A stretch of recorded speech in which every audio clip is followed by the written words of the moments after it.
ॐ सहना भवतु सहनौ भुनक्तु सह वीर्यं करवावहै तेजस्विनावधीतमस्तु मा विद्विषावहै। ॐ शान्तिः शान्तिः शान्तिः।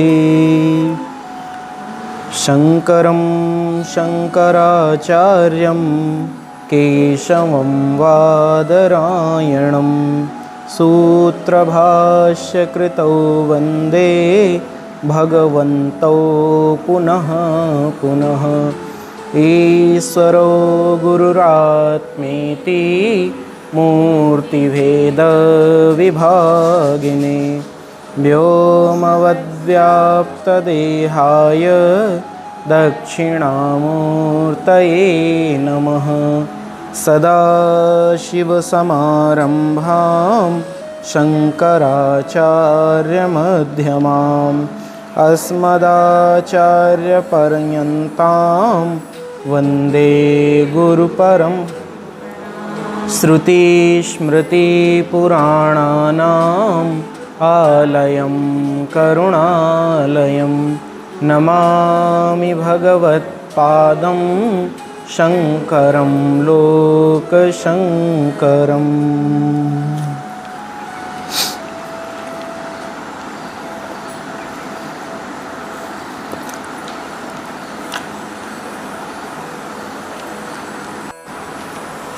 श्रीमद् भगवद गीता जी का सांख्य योग, जिसमें मूल रूप से भगवान ने साधक के आत्म तत्व का निरूपण किया, आत्म तत्व का उपदेश किया अर्जुन को, और उस उपदेश के माध्यम से अर्जुन को समझाया कि अर्जुन, शोक करना किसी भी तरह से उचित नहीं है। तू पितामह भीष्म आदि के लिए शोक कर रहा है, ये जो राजा लोग दिखाई पड़ रहे हैं इनके लिए शोक कर रहा है, स्वयं के लिए शोक कर रहा है, और जो यह परिस्थिति उत्पन्न हुई है इस परिस्थिति के लिए शोक कर रहा है। तो किसी भी तरह से तेरा शोक करना उचित नहीं है। और अगर तुझको ये लगता है कि तू इन सबको मार देगा और ये मर जाएंगे, तो तुझको ऐसा प्रतीत होना, ऐसा लगना सर्वथा अनुचित है। और अगर कोई तू ये सोचता है कि कोई तुझको मार देगा और तू मर जाएगा, तो वह भी सर्वथा अनुचित ही है। किसी भी तरह से यह उचित नहीं है। क्यों? तो कहा, शरीर को तो कोई भी मार सकता है, शरीर में किसी भी प्रकार का विकार पैदा किया जा सकता है, उत्पन्न किया जा सकता है, लेकिन जो यह शरीर का प्रकाशक है, शरीर का जो साक्षीभूत आत्मा है, उस आत्मा को मारना संभव नहीं है, उसको नष्ट नहीं किया जा सकता। इसीलिए यहाँ पर जो पूर्व का श्लोक है, उस श्लोक में बताया गया, पूर्व के 2 श्लोकों में ऐसी चर्चा आती है कि यह जो आत्मा है, यह आत्मा कैसा है? तो कहा अनासिनः। और दूसरे श्लोक में बताया इस शरीर कैसा है? तो कहा अंतवन्तः। आत्मा अनासी है, अविनाशी है, नित्य है, और ये जो शरीर है, यह शरीर विनाशी है, अंतवंत है, एक न एक दिन इसका नाश होना है। अच्छा, आप विचार करो, इस संसार में कोई ऐसी वस्तु जो दिखाई पड़ती हो, उस वस्तु में कोई विकार ना होवे और उसका कभी विनाश ना हो। कोई वस्तु ऐसी है क्या? यदृश्यम तज्जड़म तद मिथ्येति। जो दिखाई पड़ रही है वह जड़ है, एक न एक दिन उसका नाश संभव है, होना ही होना है, निश्चित है। इसलिए कहा अंतवंत इमे देहा। ये जो देह है ना, ये देह नष्ट होने वाला है, लेकिन जो इस देह का देही है, जिसकी सामर्थ्य से, जिसकी ताकत से, जिसकी क्षमताओं से यह देह प्रकाशमान हो रहा है, जिस हाथ के अंदर क्रिया करने की जो सामर्थ्य है, जिसके माध्यम से है, उसका नाम देही। कान के अंदर सुनने की सामर्थ्य जिसके माध्यम से है, उसका नाम देही। आँख के अंदर देखने की सामर्थ्य जिसके माध्यम से है, वो कौन? बोले देही। जो इस देह में रह करके देह को सामर्थ्य प्रदान कर रहा है। लेकिन आपसे कोई पूछे उस देही को आपने देखा है क्या? आप उस देही को देख नहीं सकते, आप उस देही का अनुभव कर सकते हैं। कैसे? तो वही दृष्टांत गुरुदेव भगवान का, दादा गुरुदेव जी का। भारत सरकार को, गवर्नमेंट ऑफ इंडिया को किसी ने देखा? कौन है प्रधानमंत्री? प्रधानमंत्री गवर्नमेंट ऑफ इंडिया है। मुख्यमंत्री, राज्यपाल या स्वयं राष्ट्रपति?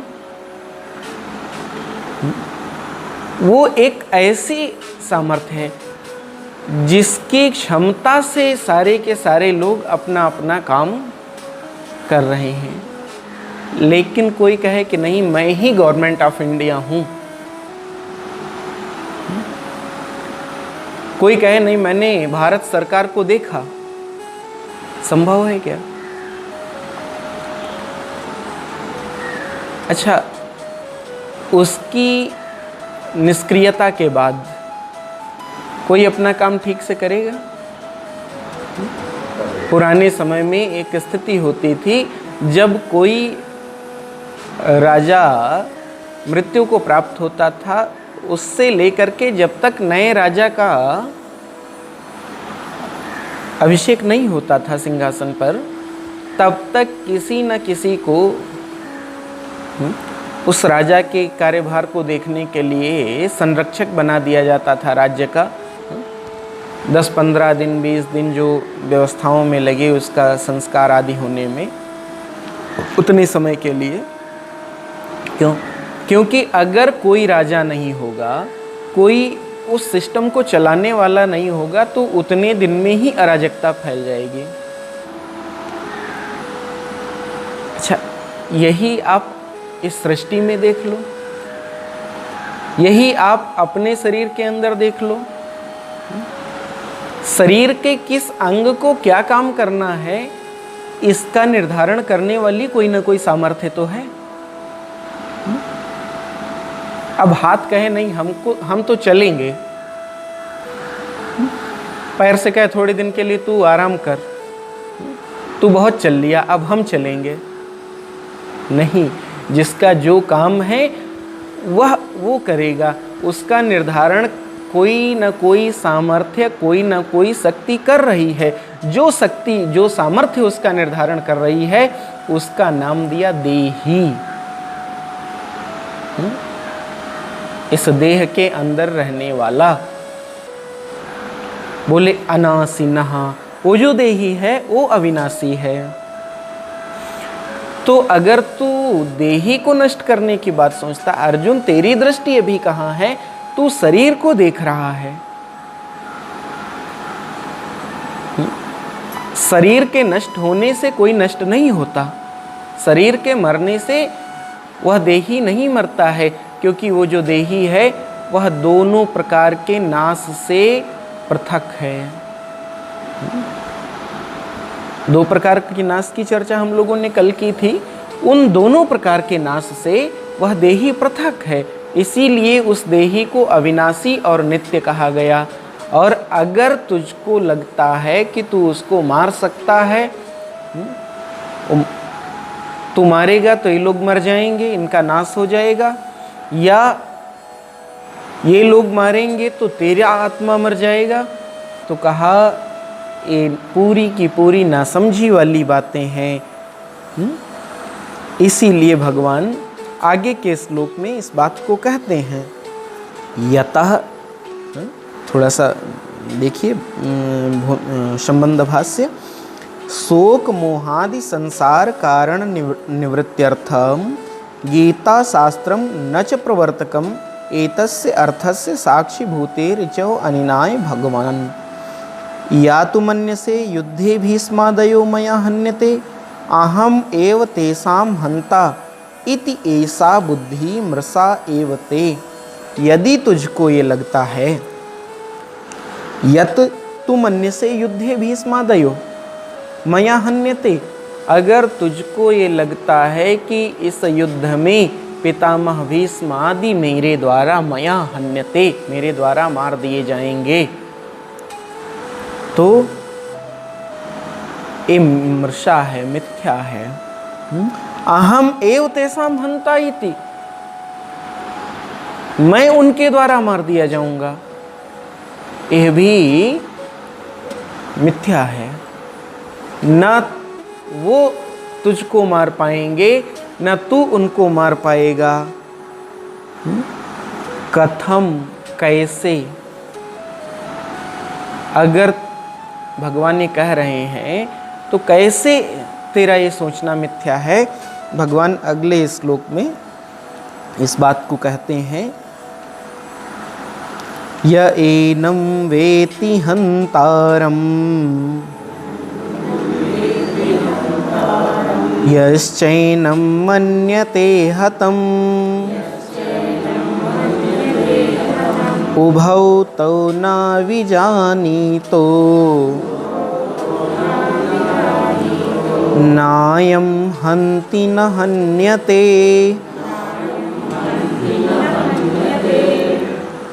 य एनम, एनम मने आत्मानम, वेत्ति जानता है, हंतारम मरने वाला, मारने वाला, यश्च एनम इसके विपरीत दूसरा कोई, एनम मन्यते हतम जो इसको मरने वाला मानता है। भगवान कहते हैं उभौ तो न विजानीता, ये दोनों ही नहीं जानते। उभौ माने ये दोनों, तौ न विजानीता बिल्कुल भी नहीं जानते। न अयम हन्ति न हन्यते, ना कोई इसे मार सकता है और ना ये किसी को मारता है। उभौ तौ न विजानी तो नायम हन्ति न हन्यते, न ये मरता है और न ये मारता है। तो कहा, देखते हैं भाष्य, या एनम प्रकृतम देहिनम वेत्ति जानाति हंतारम हनन क्रियाया कर्तारम। या एनम, जो कोई इस आत्मा को प्राकृत देह के जैसा समझ लेता है। कैसा? तो कहा मारने वाला, हंतारम, वह बिल्कुल भी नहीं जानता। या च एनम अन्यो मन्यते हतम, और कोई दूसरा जो इसको मन्यते हतम, मन्यते हतम मने बोले देह हननेन हतः अहम इति, देह के नष्ट हो जाने पर नष्ट हुआ मानता है, मैं मर गया ऐसा मानता है। बोले हनन क्रियाया कर्मभूतम। आप इस तरह से समझो कि कोई एक ऐसा है जो आत्मा को समझता है कि यह हनन क्रिया का करता है, मतलब कर्ता माने करने वाला, मारने वाला। ये जो आत्मा है ये किसी को मारने वाला है। और दूसरा ऐसा सोचता है कि यह हनन क्रिया का कर्म है, माने ये जो आत्मा है ये स्वयं मरने वाला है। एक है क्रिया करने वाला और एक है स्वयं क्रिया रूप कर्म रूप संपादित होने वाला। मतलब आत्मा को एक मारने वाला समझता है और दूसरा आत्मा को मरने वाला समझता है। तो कहा बोले उभौ न विजानी, तो वे दोनों ही नहीं जानते।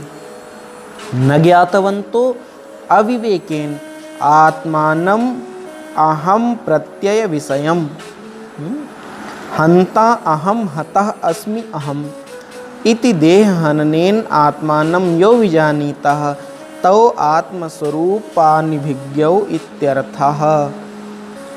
तौ उभौ न विजानीतो न ज्ञातवन्तो अविवेकेन। जो अविवेक के कारण ऐसा समझ नहीं पाते। आत्मानं अहम प्रत्यय विषयम, वे दोनों ही ये जो अहम प्रत्यय रूप आत्मा है, इस अहम प्रत्यय रूप आत्मा को अविवेक के कारण समझ नहीं पाते, इसके मूल भाव को नहीं समझ पाते। समझ क्या लेते हैं? कहा हंता अहम हतः अस्मि, मैं मरने वाला हूँ और मैं मारने वाला हूँ। हंता अहम, मैं मारने वाला हूँ, और हतः अस्मि, मैं मरने वाला हूँ। इति देहहननेन, कब? बोले यह देह नष्ट हो जाएगा तो मैं भी मरने वाला हूँ। इस देह के नष्ट होने के साथ मैं, इस देह को नष्ट करने के साथ मैं मारने वाला हूँ। बोले आत्मानं यो विजानीतः तौ आत्मस्वरूप अनभिज्ञौ इत्यर्था। जो ऐसा मानते हैं कि शरीर के मरने मारने से ये आत्मा भी नष्ट होने वाला है, ये आत्मा मरने वाला है, ये दोनों अपने आत्मा को लेकर के अनभिज्ञ हैं। आत्मस्वरूपौ अनभिज्ञौ इति अर्थः। अपने आत्मस्वरूप को लेकर के, अपने आत्मा को लेकर ये दोनों के दोनों ही अनभिज्ञ हैं, ये दो के दोनों ही नासमझ हैं।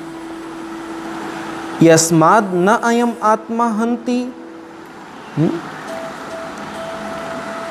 न हनन क्रियाया कर्ता भवति न हन्यते न च कर्म भवति इत्यर्थः अविक्रियत्वात्। यस्माद् माने न अयम आत्मा हन्ति न हनन क्रियाया कर्ता भवति। ये जो आत्मा है ये हनन क्रिया का कर्ता भी नहीं होता और न हन्यते न च कर्म भवति, न हनन क्रिया का कर्म होता है। इति अर्थः, ऐसा कहा गया है, ऐसा भाव है। इसलिए अविक्रियत्वात्, यह आत्मा अविकारी है। अविकारी होने के कारण से आप समझ लो, अविकारी होने के कारण यह आत्मा ना तो मरने वाला है और ना ही किसी को मारने वाला है। अगर कोई ऐसा समझता है कि मैं इस आत्मा को मार दूंगा, या कोई ऐसा समझता है कि कोई इस आत्मा को मार देगा, तो ये दोनों नासमझ हैं। देह को नष्ट किया जा सकता, मैं किसी के शरीर को नष्ट सकता हूँ, कोई मेरे शरीर को नष्ट कर सकता है, लेकिन शरीर के नाश से आत्मा का नाश नहीं होता। न कोई हमारे आत्मा को मार सकता, न कोई किसी, चूँकि आत्मा तो सर्वव्यापक है, एक ही आत्मा है, इसलिए शरीर अलग अलग हैं। मैं किसी के शरीर को नष्ट कर सकता हूँ, कोई मेरे शरीर को नष्ट कर सकता है, लेकिन आत्मा का कोई नाश नहीं कर सकता है, क्योंकि आत्मा तो अविकारी है, उसमें उत्पत्ति और नाश रूपी कोई विकार है ही नहीं। कथम अविक्रियम आत्मा इति द्वितीयो मंत्रः। ये आत्मा अविकारी कैसे है, कैसे इस आत्मा को अविकारी कहा गया, इसके लिए दूसरा मंत्र है, इति द्वितीयो मंत्रः। ठीक है। न जायते म्रियते वा कदाचिन्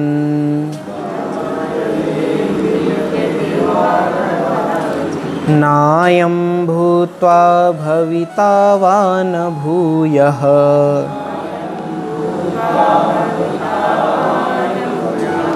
अजो नित्यः शाश्वतोऽयं पुराणो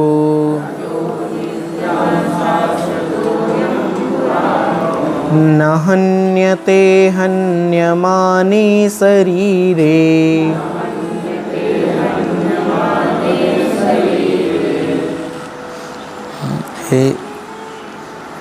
जो भी श्लोक हैं इधर, ये सब श्लोक याद करने वाले हैं। न जायते म्रियते वा कदाचित्, न अयं भूत्वा भविता वा न भूयः अजो नित्यः शाश्वतोऽयं पुराणो न हन्यते हन्यमाने शरीरे। न जायते न म्रियते, ये जो आत्मा है यह कभी पैदा नहीं होता।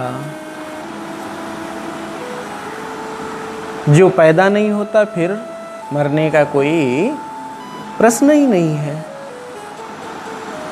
मरेगा कौन? जो पैदा होगा। या पैदा कौन होगा? जो मरेगा। बात है, जो पैदा मरेगा वो कभी ना कभी जन्म लेगा, कभी ना कभी पैदा होगा, और जो कभी ना कभी पैदा होगा वह एक दिन मृत्यु को प्राप्त होगा। ले आत्मा के अंदर ऐसा कोई विकार नहीं है।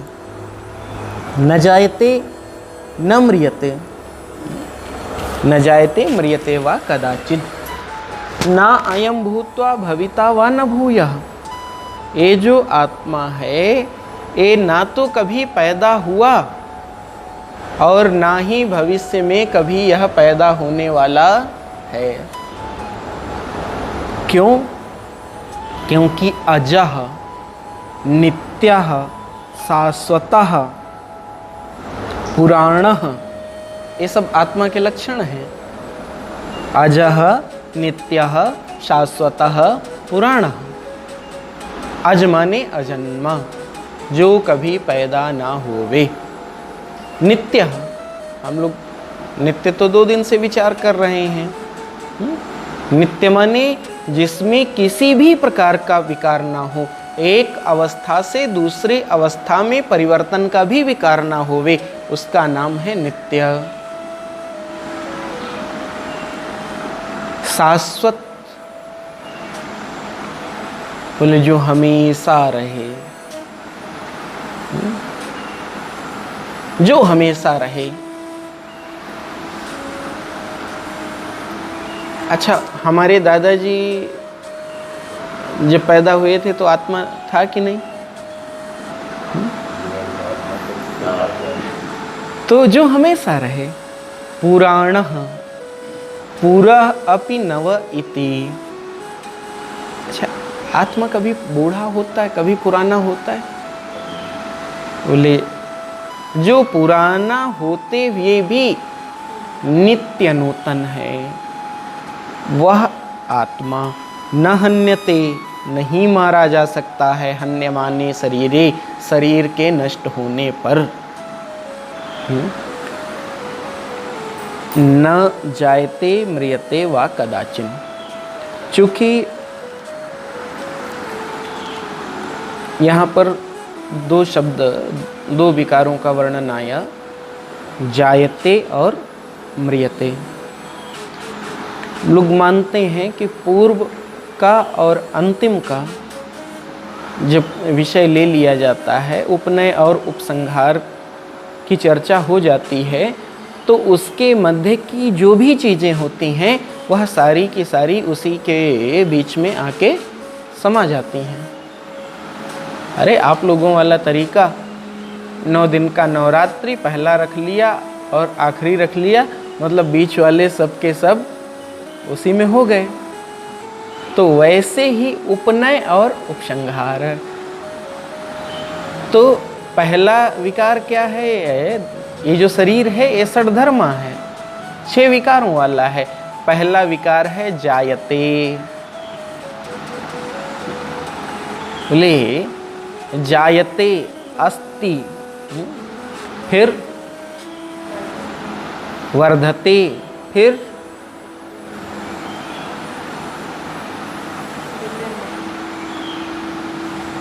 जो जोर से बताइए। ये कम से कम हमने 200-300 बार तो ये बताया ही होगा इतने दिनों में।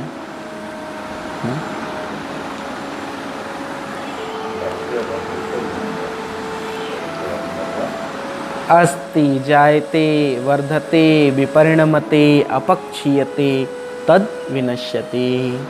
ये जो शरीर है, ये जो देह है, ये षड्धर्मा है, 6 धर्मों वाला है।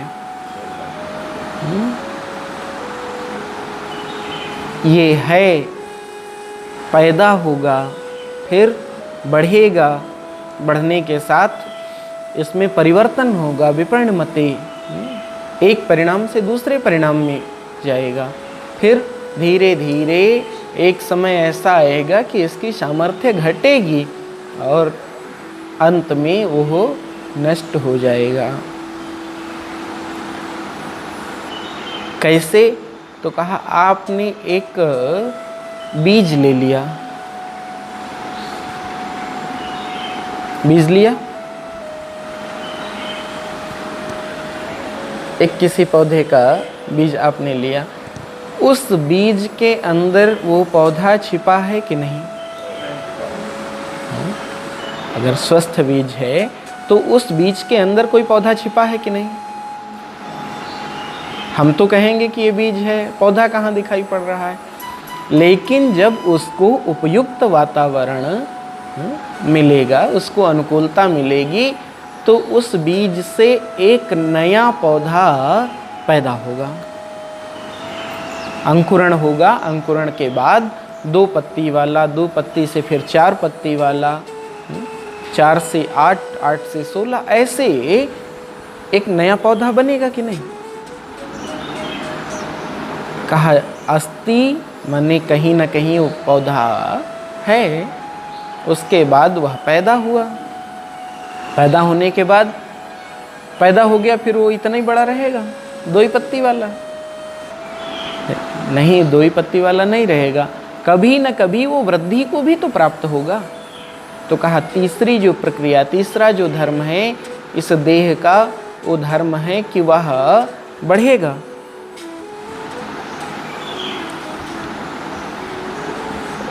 जो चौथा धर्म है वो धर्म है विपरिणमते, उसमें विकार पैदा होवेगा, उसके अंदर कोई ना कोई विकार होगा। 5वां जो धर्म है उसका, वो जब विकार होगा तो वृद्धि को प्राप्त होते होते धीरे धीरे हो सकता है एक ऐसी अवस्था आए कि उसके बाद फिर वह शिथिल होने लगे।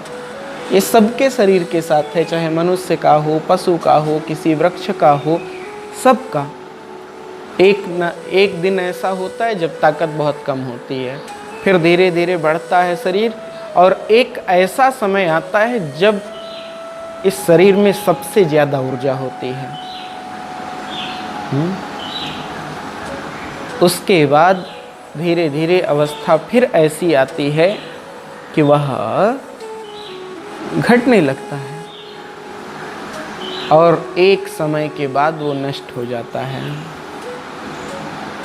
हम सब ने देखा है, कोई पौधा लगाते हैं 2, 4, 10 साल तक वो बढ़िया रहता है, फिर धीरे धीरे वो सूख जाता है। यह जो षड धर्म हैं, ये सारे धर्म देह के हैं।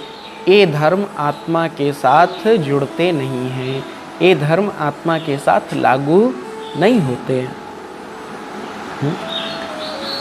कदाचिन न अयम भूत्वा न भविता न भूयः।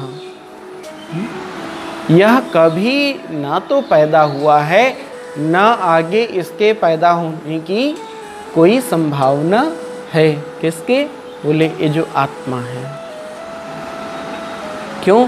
क्योंकि अजः नित्यः शाश्वतः अयम पुराणः न हन्यते हन्यमाने शरीरे।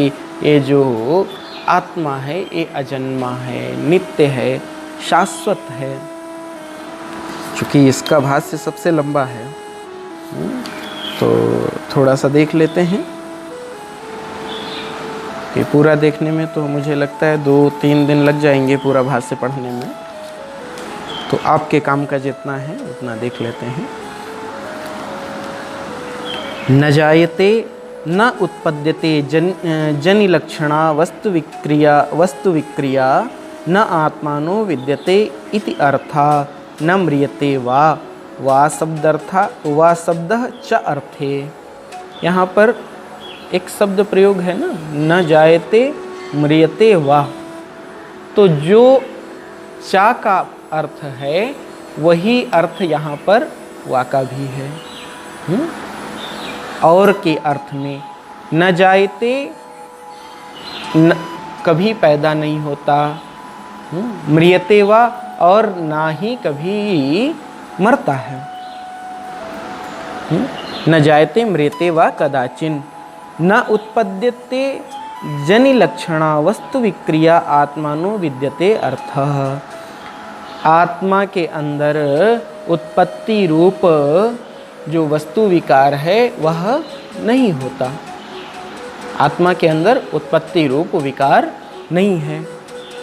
तो अगर उत्पत्ति रूप विकार नहीं है तो वैसे ही हमको समझ लेना चाहिए कि जब उत्पत्ति नहीं है तो मरण रूप विकार भी आत्मा के अंदर नहीं होता। न म्रियते इति अंत्या विनाश लक्षणा विक्रिया प्रतिसिध्यते। मरता भी नहीं है, न म्रियते। अगर मरता नहीं है तो विनाश लक्षणा विक्रिया प्रतिसिध्यते। विनाश लक्षण का विकार का भी प्रतिषेध किया गया है, निषेध किया गया है। कदाचित एक शब्द आया है ना, कदाचित। तो कदाचित शब्द को यहाँ पर व्याख्यायित करते हैं सर्व विक्रिय प्रतिषेध संबध्यते न कदाचित जायते न कदाचित म्रियते इति एवं।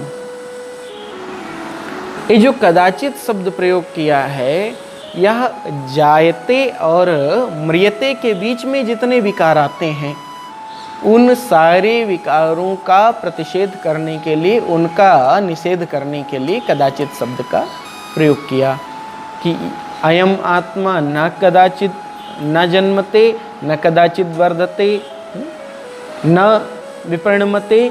तो कहा कदाचित शब्द सभी विकारों का प्रतिषेध करने के लिए है। तो न कदाचित म्रियते इति एवं न जायते। यह आत्मा कभी पैदा नहीं होता, कभी मरता नहीं। यस्माद् अयम आत्मा भूत्वा भवन क्रियाम अनुभूय पश्चाद अभविता अभावम गंता न भूयः पुनः तस्माद् न म्रियते यो हि भूत्वा न भविता सा म्रियते इति उच्यते लोके।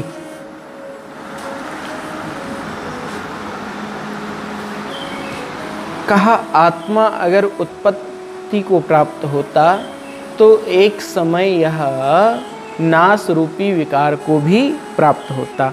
तो यस्माद् अयम आत्मा भूत्वा भवन क्रियायाम अनुभूय पश्चात अभविता। यहाँ पर शब्द है ना, भूत्वा अभविता वा न भूयः। अगर ये आत्मा कभी पैदा होता तो उसके बाद मरता और मरने के बाद फिर पैदा होता। तो न भूत्वा वा न भूयः, यहाँ पर वा और ना जो शब्द प्रयोग किया दोनों चा के अर्थ में, तो कहा यह आत्मा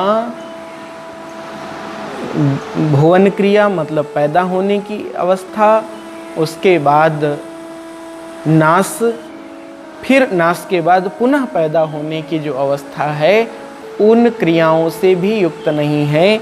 उनके निषेध के लिए यहाँ पर ना और वा शब्द का प्रयोग किया है। तो कहा आत्मा के अंदर बोले जायते जन्म का गुण नहीं है, मरते म्रियते मरण का लक्षण नहीं, फिर उसके बीच के जो विकार हैं उन विकारों का निषेध करने के लिए कदाचित शब्द का प्रयोग किया। और उसके बाद भूत्वा माने भवन क्रियाम पैदा होना, फिर अनुभूय पश्चात अभविता, कुछ काल रहने के पश्चात अभविता माने गंता मृत्युम प्राप्त्वा, कुछ समय रहने के बाद फिर मर जाना। उसके बाद न भूयः, फिर से पैदा होना, भूयः माने फिर से पैदा होना। तो बोले इस आत्मा में भूत्वा अभविता और उसके बाद न भूयः माने आत्मा कभी पैदा नहीं होता, पैदा होने के बाद जैसे शरीर कुछ समय के लिए रहता तो वह भी विकार नहीं है, और कुछ शरीर मृत्यु को प्राप्त करता फिर आता शरीर। तो बोले यह कोई विकार आत्मा के अंदर नहीं है। नहीं, स्पष्ट नहीं हुआ भाई?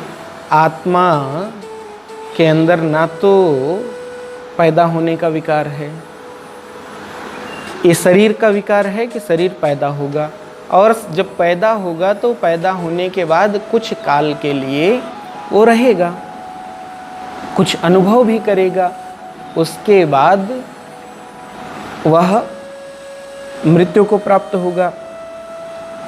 तो जब मृत्यु को प्राप्त होगा उसके बाद फिर से वह पैदा होगा। जब तक ज्ञानोपलब्धि नहीं होगी तब तक वह फिर से पैदा होगा।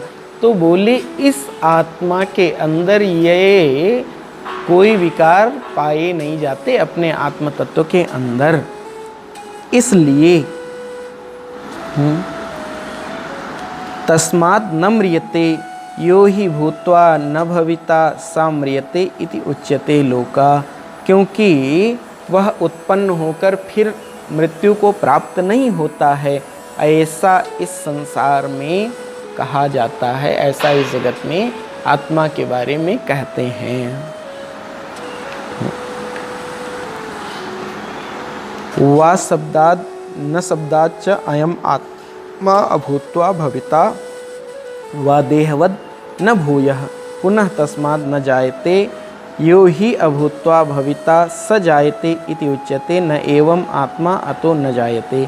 वा और ना शब्द से भी यही संबोधित किया गया है, यही आलोकित किया गया है कि ये जो आत्मा है ये पैदा होकर नष्ट नहीं होता और पुनः पैदा नहीं होता शरीर की भांति। इसलिए इस आत्मा को पैदा होने वाला और मरने वाला हम नहीं कह सकते। यस्माद् एवं तस्माद् अजः, इसलिए ये आत्मा अज कहलाता है, अजन्मा कहलाता है, क्योंकि ये कभी जन्म ही नहीं लेता। यस्माद् न म्रियते तस्माद् नित्यः, ये कभी मरता नहीं है इसलिए ये नित्य कहलाता है। फिर यद्यपि आद्यन्तयो विक्रेयो प्रतिषेधे सर्वा विक्रिया प्रतिसिद्धा भवन्ति तथापि मध्यभाविनीनां विक्रियाणां स्वशब्दैः एवं तदर्थे प्रतिषेध कर्तव्यम इति अनुक्तानम अपि यवनादि समस्त विक्रियाणाम प्रतिषेधो यथा स्याद इति आह शाश्वत इत्यादिना। एक शब्द आया था ना, शाश्वत। अजन्मा तो हो गया, अजह शब्द की व्याख्या कर दी, नित्य शब्द की व्याख्या कर दी। अज किस लिए कहा? तो कहा यस्माद एव तस्माद, जैसा आज है वैसा ही ये कल भी था। इसलिए इसको कहा अजह। फिर यस्माद नम्रियते तस्माद, ये न आज मरता है न कल मरता है, इसलिए इसको कहा कि ये मरण धर्म से रहित है, इसलिए नित्य है, इसमें कोई विकार नहीं होता, इसलिए नित्य है। फिर यद्यपि आद्यंतयो विक्रियो प्रतिषेधे सर्वा, यद्यपि प्रथम और अंतिम का प्रतिषेध कर देने से बीच के सारे जो लक्षण हैं उन लक्षणों का प्रतिषेध हो जाता है। तथापि तब भी मध्य भाविनीनाम विक्रियाणाम स्वशब्दै एव तदर्थे प्रतिषेधः कर्तव्य इति अनुक्तानाम अपि यौवन आदि समस्त विक्रियाणाम प्रतिषेधो यथा स्याद इति आह शाश्वत इत्यादिना। कहा है कि प्रथम और अंतिम विकार का प्रतिषेध करने से मध्य के सारे विकारों का प्रतिषेध कर दिया जाता है, लेकिन फिर भी बीच में जो विकार होते हैं उन विकारों का प्रतिषेध करने के लिए, उन विकारों का निषेध करने के लिए कुछ खास शब्दों का प्रयोग किया जाता है। इसलिए ऊपर जो भी यौवन आदि अवस्थाओं का वर्णन है, वृद्धि, फिर विपरिणति आदि जो कुमार अवस्था, यौवनावस्था, जरा अवस्था, इनका जो वर्णन आया ऊपर के श्लोकों में, यह सब वर्णन होने के बाद कहा जो ये सारे लक्षण बताए गए अवस्था परिवर्तन आदि के, इनका सबका प्रतिषेध करने के लिए जिस शब्द का प्रयोग किया गया है उस शब्द का को कहा शाश्वत। शाश्वत माने हमेशा एक रस रहने वाला, किसी भी प्रकार का कोई विकार जिसके अंदर ना हो, अवस्था परिवर्तन ना हो, स्थिति में बदलाव ना आवे, वो शाश्वत। तो शाश्वत शब्द हो गया, और अब बचा क्या? बोले पुराण। तो शाश्वत इति अपक्षय लक्षणा विक्रिया प्रतिसध्यते शाश्वत भाव शाश्वत। ये जो शाश्वत शब्द है, यह शब्द किस लिए प्रयोग किया गया? तो बोले यह अपक्षय के लक्षणों का प्रतिषेध करने के लिए।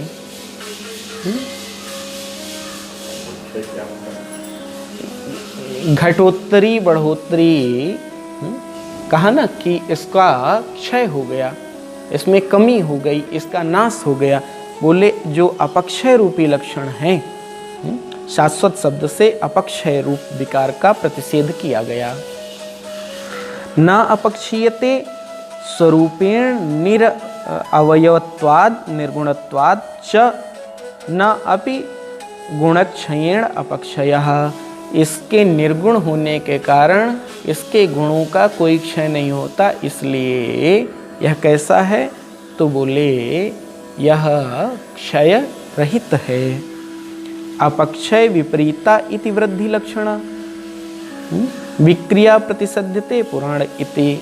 बोले घटने का जो घटोत्तरी के लिए शब्द प्रयोग किया, जिसमें कमी होती है, किसी कमी का निषेध करने के लिए शब्द प्रयोग किया, जो उसको कहा शाश्वत। और वृद्धि भी तो होती है, अवस्था परिवर्तन वृद्धि के साथ होगा। तो बोले उस वृद्धि के लक्षण का निषेध करने के लिए जो शब्द प्रयोग किया गया, उस शब्द को कहा पुराण। अपक्षय विपरीता अपि वृद्धि लक्षणा विक्रिया प्रतिसिध्यते पुराण इति। अपक्षय के विपरीत, घटोत्तरी के विपरीत यानी वृद्धि का निषेध करने के लिए, वृद्धि लक्षणा विक्रिया प्रतिसिध्यते, वृद्धि के लक्षण रूपी विकार का प्रतिषेध करने के लिए पुराण शब्द का प्रयोग किया गया। पुराण इति यो ही अवयव वागमेन उपचीयते सवर्धते अभिनव इति उच्यते।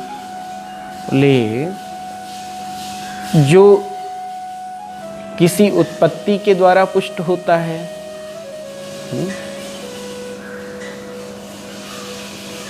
उसको क्या कहा हमने? कोई नया पौधा पैदा हुआ तो हमने कहा यह कैसा है? बोले एक शब्द प्रयोग करते हैं, अभिनव। अभी अभी तत्काल में वह जन्मा है, नया है, बोले अभिनव इति उच्यते। अयम तु आत्मा निरवयवत्वात् पुरा एवं इति पुराणो न वर्धते इत्यर्थः। पुराण शब्द कहा पूरा अपि नव इति, पुराना होते हुए भी नया है, न वर्धते, उसमें कोई वृद्धि आदि नहीं होती, इसलिए पुराण। ठीक है। तथा न हन्यते विपरिणमते हन्यमाने विपरिण्यमाने अपि शरीरे, इसलिए न हन्यते हन्यमाने, शरीर के नष्ट होने पर यह नष्ट नहीं होता। हन्ति अत्र विपरिणमार्थो द्रष्टव्यः अपुनरक्तायै न विपरिणमते इत्यर्थे।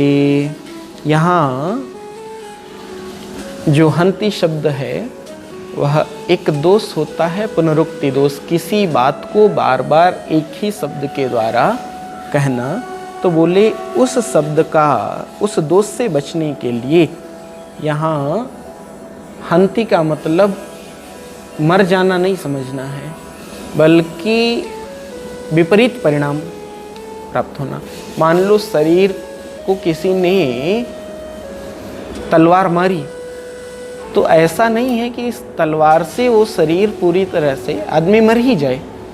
तलवार से उसका हाथ भी कट सकता है, उसके सिर में भी चोट लग सकती है, जैसा है वैसा नहीं रह सकता, विपरीत परिणाम को प्राप्त करता है। इसलिए यहाँ पर हन्ति का मतलब ये समझना चाहिए, ना अयम हन्ति न हन्यते, ना ये किसी के द्वारा क्षय को प्राप्त हो सकता है, न यह किसी को काट पीट आदि सकता है। तो इस तरह से यस्माद् एव तस्माद् उभौ न विजानीतः, इसलिए ऐसा दोनों जो ये समझते हैं कि मैं आत्मा को नुकसान पहुंचा दूंगा या आत्मा मुझको नुकसान पहुंचा देगा, इसके शरीर को नुकसान पहुंचाने के साथ मैं इसके आत्मा को नुकसान पहुंचा दूंगा, ये मेरे शरीर को नुकसान पहुंचाएगा तो मेरे आत्मा को नुकसान होगा। उभौ तौ न विजानीतः, वो दोनों नहीं जानते हैं। खैर, भाष्य से जितना समझ में आया हो ठीक है, जितना भाष्य समझ में आया हो, और नहीं समझ में आया तो हो ज़्यादा, क्योंकि भाष्य एक बार, दो बार, तीन बार में समझ में आएगा, इसलिए एक बार फिर से। न जायते म्रियते वा कदाचिन नायं भूत्वा भविता वा न भूयः अजो नित्यः शाश्वतोऽयं पुराणो न हन्यते हन्यमाने शरीरे। न पैदा होता है न मरता है, न जायते न कभी पैदा होता न कभी मरता, कदाचिन भूत्वा भविता न कभी पैदा हुआ होगा, न आगे कभी पैदा होगा, न कभी मरेगा। इसलिए अजह नित्या शाश्वतोऽयं पुराणो न हन्यते हन्यमाने शरीरे। यह अजन्मा है, कभी न पैदा होने के कारण, नित्य है, कभी किसी प्रकार का विकार न होने के कारण, शाश्वत है, कभी इसके अंदर कोई घटोत्तरी नहीं होती, इसलिए पुराण है,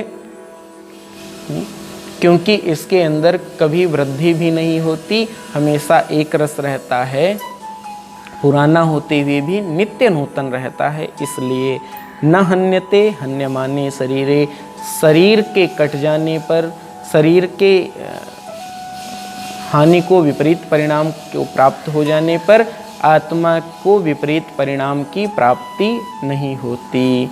ऐसा आत्मा के बारे में भगवान का कथन है, ऐसा भगवान आत्म तत्व के बारे में कहते हैं। उसके बाद बहुत सी चर्चा है, बहुत से प्रश्न हैं इसमें, तो वो सारे के सारे प्रश्न पूर्व पक्षी के हैं और उसने भगवान ने उन सारे प्रश्नों का उत्तर दिया, सबका निराकरण भी किया है। उन सब का निराकरण करने के बाद कहा कि जो प्रकृतं तु वक्ष्यामः तत्र आत्मनः अविनाशित्वं प्रतिज्ञातं तत् किम एव उच्यते। अब तु वक्ष्यामः, प्रकृतं तु वक्ष्यामः, अब हम आत्मा से थोड़ा सा अलग हट करके,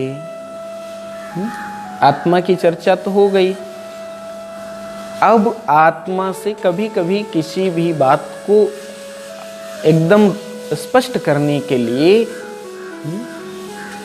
एक स्वीकारात्मक पक्ष होता है, एक निषेधात्मक पक्ष होता है, विधेयात्मक और निषेधात्मक।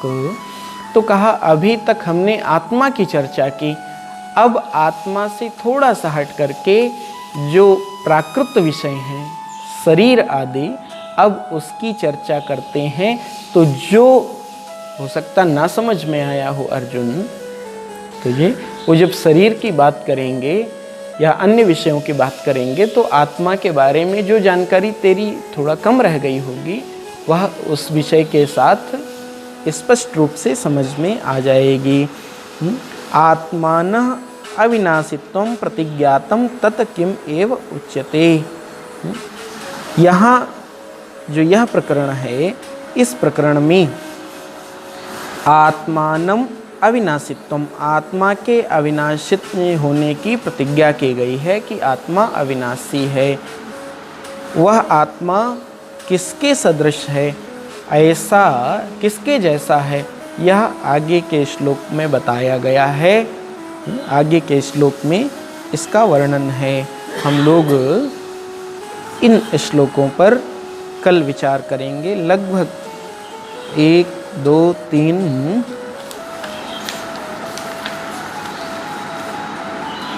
4 श्लोक एक जैसे हैं, पर विचार करेंगे कल। अस्तु। ये जो आत्मा है, अपना आत्मा, यह अपना आत्मा कभी शरीर नाश के साथ नष्ट नहीं होता, शरीर उत्पत्ति के साथ उत्पन्न नहीं होता। अगर कोई ऐसा जानता है कि शरीर के पैदा होने के साथ आत्मा पैदा हुआ, तो वो अज्ञानी है। अगर कोई ऐसा जानता है कि शरीर के मरने के साथ आत्मा मर जाएगा, तो वो अज्ञानी है। अगर कोई ऐसा जानता है कि शरीर में कोई विकार होगा तो आत्मा में भी कोई ना कोई विकार पैदा हो जाएगा, वो भी अज्ञानी ही है। उभौ तौ न विजानीतः। ऐसे दोनों प्रकार के लोग जो आत्मा को पैदा होने वाला और मरने वाला जानते हैं, ये दोनों प्रकार के लोग अज्ञानी हैं। आत्मा अजन्मा है, आत्मा नित्य है, आत्मा शाश्वत है, आत्मा पुराण है इत्यर्थः। ऐसा इस श्लोक का, इस मंत्र का भाव है। बोली सच्चिदानंद भगवान की। ओम पूर्णमदः पूर्णमिदं पूर्णात् पूर्णमुदच्यते पूर्णस्य पूर्णमादाय पूर्णमेवावशिष्यते। ओम शांति शांति शांति। हरि ओम। श्री गुरुभ्यो नमः। हरि ओम।